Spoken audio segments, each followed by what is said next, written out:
أعوذ بالله من الشيطان الرجيم. بسم الله الرحمن الرحيم. الحمد لله رب العالمين، والصلاة والسلام على رسول الله صلى الله عليه وسلم. بندرابي بدنتال أرانdu juluma nonne bandiraɓe men ɓe bandam arandu diine ma,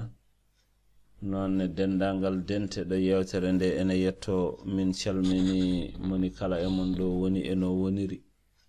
min juurimomo, min jafnimomo. eɗen ngara e windande men ñalawma hande o, so allahu lamɗo o jaɓi, kalanoɗen ko e gueɗe jiɗaɗe horde, ñalawmaji jiɗaɗi horde. ceerno wi wo sawmu halasatin min kulli shahrin, ene yiɗa horde balɗe tati e kala lewru. tawde wona lewru korka, lewru fof ene yiɗa koora hen balɗe tati, ko e yeeso yiɗede. ɗum noon tawa a toɗɗaki ni, a wiyani ko ɗeɗo balɗe, lewru so ari tan ƴeewa hen balɗe tati koora. ɗum ene yiɗa. ene tindina ɗum khabar abi hurairata radiyallahu anhu ɗo wi awsani khalili bi halasin la ada'uhunna hatta amuta sawmi halasati ayyamin min kulli shahrin wa salati duha wa nawmi ala witrin. wasiyimami sehilam nelaɗo o sallallahu alayhi wa sallam geɗe tati, mi ɗaccataɗe noon ha mi maaya: horde balɗe tati e kala lewru, julde feññange,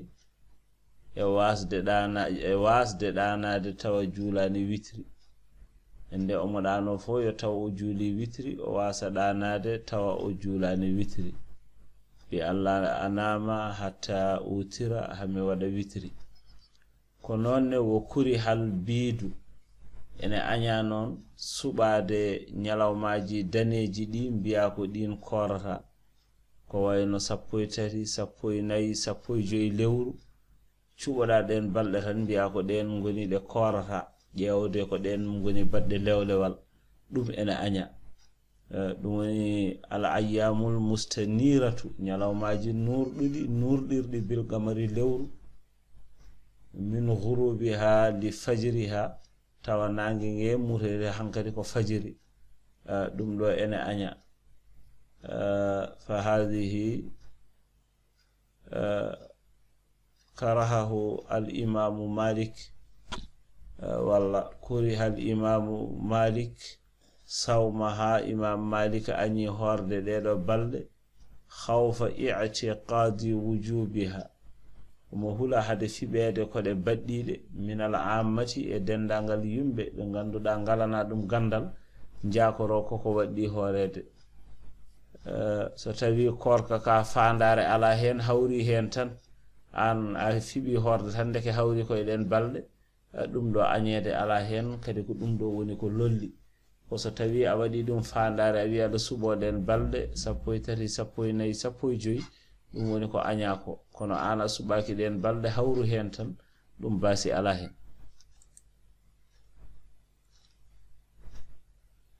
nonne ceerno wi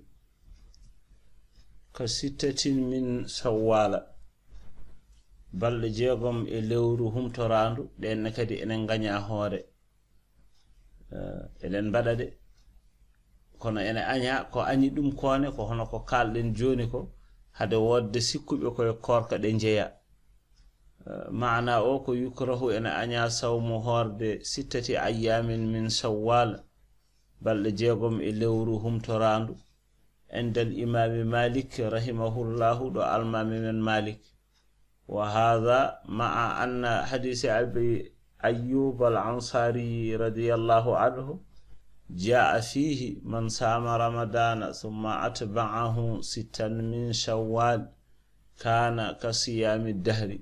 ari e hadis oɗo gorkajo omo haali toon wonde nelaɗo o sallallahu alayhi wa sallam wi: kala korɗo lewru korka rewni hen balɗe 6 e lewru yaawa, o nandi ko e kordo ngurdam hirande wo fihi nassun ala istihbabi sawmiha ene ari ton kadi bindol wonde ene yida horde balde jeegomde wadde falimadha hol on sababu idan on saha mo wadi yukrahu malikun sawmaha ko wadi imam malik ani dum hore hadisi ari ene haali ene yida nyalawmaji di kore kadi nassu ene wodi bindol ene wodi ene yida nyalawmaji di kore hadisi o tindini so horama ene jogi nafore te en bi imam men malik wi ko ene anya balde de kore hol sababu anyede o wi horde balde tati jeegomde e sawwal makruhan lahu mahadhiruhu wa asbabuhu alwajihatu allati in ta'ammalna fiha lam taqul bighayri dhalika ko renta hen ko sababuji di so tawi en teskima di hay enen en biyata ene anya hore qala fil muqaddimati روي عن النبي صلى الله عليه وسلم قال من صام رمضان ثم أتبعه 6 من شوال كان كصيام الدهر فكره مالك رحمه الله ذلك مخافة سبهلد أن يلحق برمضان تنديدو دفتر حالا مرون حديث نلادو أولو هنوني نو حال داني kono non imam malik wi ene anyi de balde de kore hadde de jengitinede e korka ma laysa minhu ahlul jahalati kono no yimbe majjere be mbadata wa amma ar-rajulu fi khassati nafsihi so tawi ko neddo tan e kerinde hore mum fala yukrahu lahu siyamaha on anyaka hora balde de ada wawi horde de an ada andi de jeeyaka e lewru he an waddata de e lewru he an tan korade basi ala hen kono so tawi ka neddo nyembatedo nyambobe mabbe ngalana dum gandal jaakorto ko e lewru he jeeya a famminani be paamani dum woni ene anya hore wadde o yumkinuna an nukhallisa asbabal karahati fi niqati taliya eden bawi sertude e anyede de e deedo tobbe jogorde arde ene anyana hora balde jeegom de woje e korkade liman yuqtada bihi siya ene anya yukrahu liman yuqtada bihi siyamaha nyimtinteedo ene anya o hora balde de yukrahu lahu siyamaha muttasilatan bi yawmil eid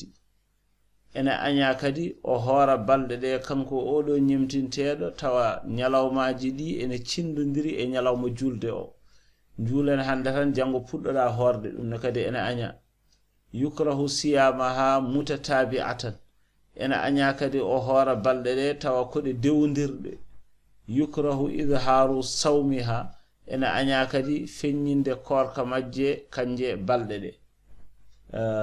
dum do ko e gede gagnade en kali hen gede nayi en heddi ha joni gede tati godde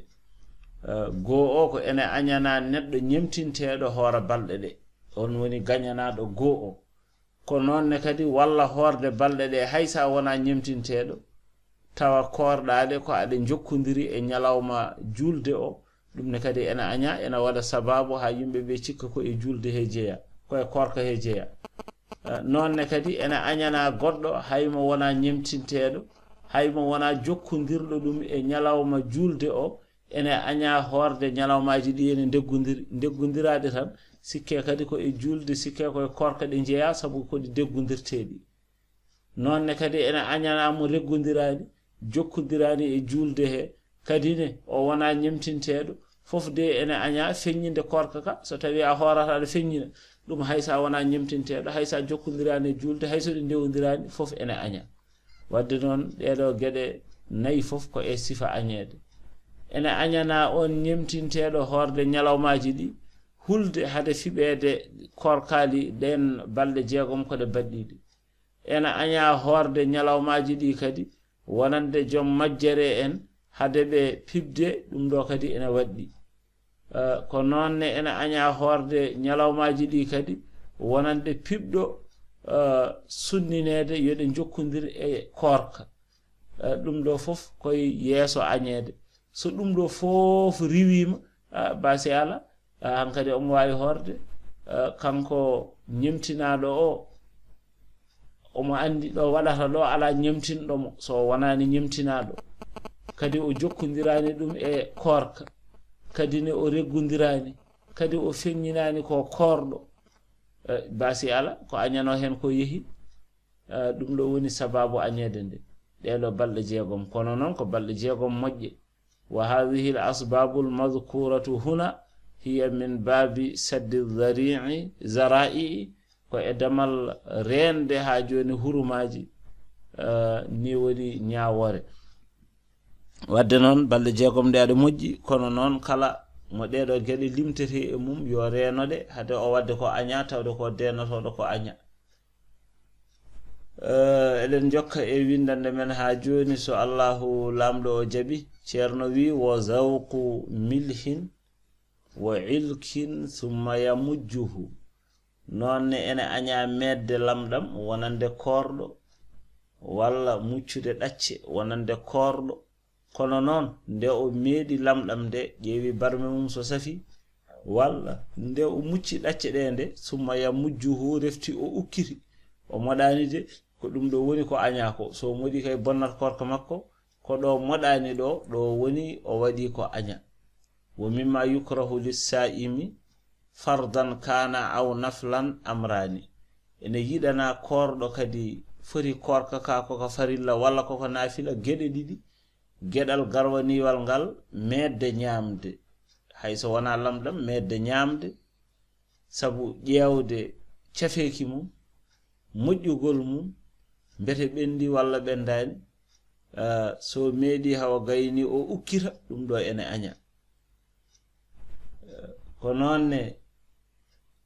tawa haydara yettoyaki hen goddol qabla an yasbiqahu lil halqi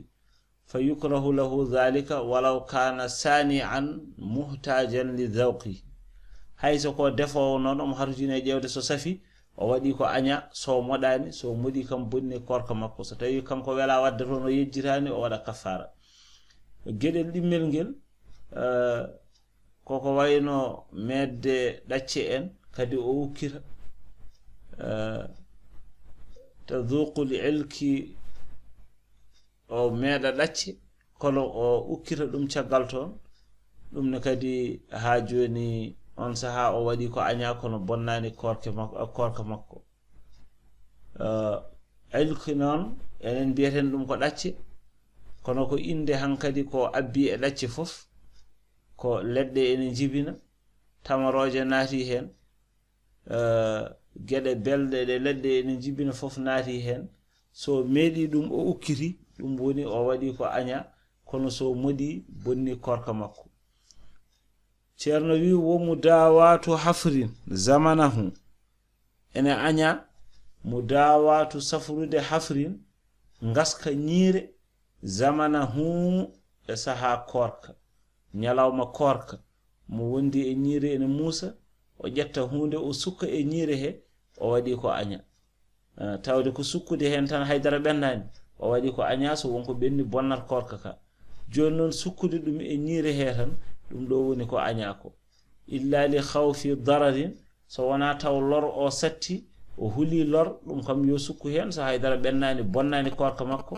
ko añano ko natti so wonko ɓenni bonni korka makko kono o waɗata kafara tawde lor o satti kama yukrahu lis-sa'imi an yu'alija al-fasada nde o safarata bonande wonde ha joni e ñiire makko walla tasawusu soktingol alhasilu gasgol fi usuli asnanihi e lasliyeji ñiiƴe makko binahari ramadana e ñalawma korka wa alayhi an yasbira ila leyli waddi e makko ko yo muñ ha jamma wo yudawiha o safra ha joni ñiire nde jamma caggal nde o taƴi illa idha kana fi sabrihi shadidu dararin so wona taw so wi omo muña ha jamma lor o ene satti o wawa muñje ha jamma aw ziyadatu maradin walla ene ɓeyda rafi o so ɓeydi rafi o addana ɗum kadi leelde sellude so wiyama fada ha jamma ene wodanimo safrude rafi o gila joni o wasa fadde jamma so tawi o huli ko nebgol safara gaska ka so fadi ha jamma omo huli he mayde ɗo waɗɗi e makko ha joni ko ɗo woni ɗo yo yawno o safra ñiire nde duna intidarin ko alda e fandade wo in wasala shay'un min ad-dawa'i hunde e safara he so yettima to goddol makko min ad-dawa'i awil hafri lil halqi walla no a sortuno ɗum ni so wonko yettoyi goddol fa alayhi al-gada'u waɗɗi tan ko yo yob ari to mudawwan ولقد سألته عن الرجل يكون فيه الحفر فيداويه في رمضان ويمج الدواء فقال لا يفعل ذلك من أمر نوم إمام من مالك هاجوني الحالي gonduɗo e ñiire no waɗi ngaska o safri ñiire nde o ukkita ha joni ko wadno hen ko o wimo horo gollu hono ɗum mana horo wad noon wonde ko adum anya wadde noon nde ko e yeso anyede an usamata ibn sharikin qala ataytu an-nabiyya sallallahu alayhi wa sallam wa ashabahu ka annama ala ru'usihim at-tayr mi arino e nelaɗo mo wonde sahabaɓe makko elle ko diwe njuri e koye mabɓe aɓe ndeeƴi fa sallamtu calminmi summa qa'adtu refti jooɗimi fa jaa al a'rabu ari egga hoɗa goota baadiyanke min ha huna wa ha huna fa qaalu ɓe mbimo ya rasulallahi anata dawa mbate amin mbawi safrade rafiji amen فقال أويبة تداووا فإن الله عز وجل لم يدع داء إلا ودع له دواء غير داء واحد الهرم kala rafi mo Allah addi Allah addani ɗum safana rafi goto on ko holon o wi nayi on tan woni mo safara mum arani kono ko heddi ko fo safara mum ari wadde so on dafama cafrude non wadde so tawi ñiire nde muusi lor ene setti yo safro so haydara bennani bonnani korka makko so wonko benni bonni korka makko wa nadhru yawmin mukarrarin ene anya kadi takkude nyalawma firlindo takkana Allah tan alkamisa fo ka korowo dum do ene anya altina fo ka korowo dum ene anya nyalawma firlindo o takkude dum do woni ko anya ɗum woni ceerno on ni woni no haaliri li sigalihi idh yu'addi hadha an-nadharu lil wafa'i bihi walakin ma'a shiddati sa yi wiya ene anya ko sabu ɗum teddata e makko alkamisa fof alkamisa ene wawi arde tawa sellani tawa wonko gonduɗa te takkere koko waɗate wadde ene wawi wonde sababu mbasa humnude on aadi ɗum woni ko añako walla timmina tawa kadi mbaɗa ko mbinoɗa ko kono tawa ene waɗi lor wonandema wadde noon ɗum woni wiya ene aña wadde ko hono ɗum ɗo woni sifa ɗum ɗo wonno windande men kadi ñalawma hande ko ɗo darrotoɗen so Allahu lamɗo o jaaɓi ha windande men arore mi salmini moni kala e mon ɗo woni e no woniri mi juuri momo mi yafni momo ko Bokar Ahmad Diop to no adibu amin be on ketki jam on jarama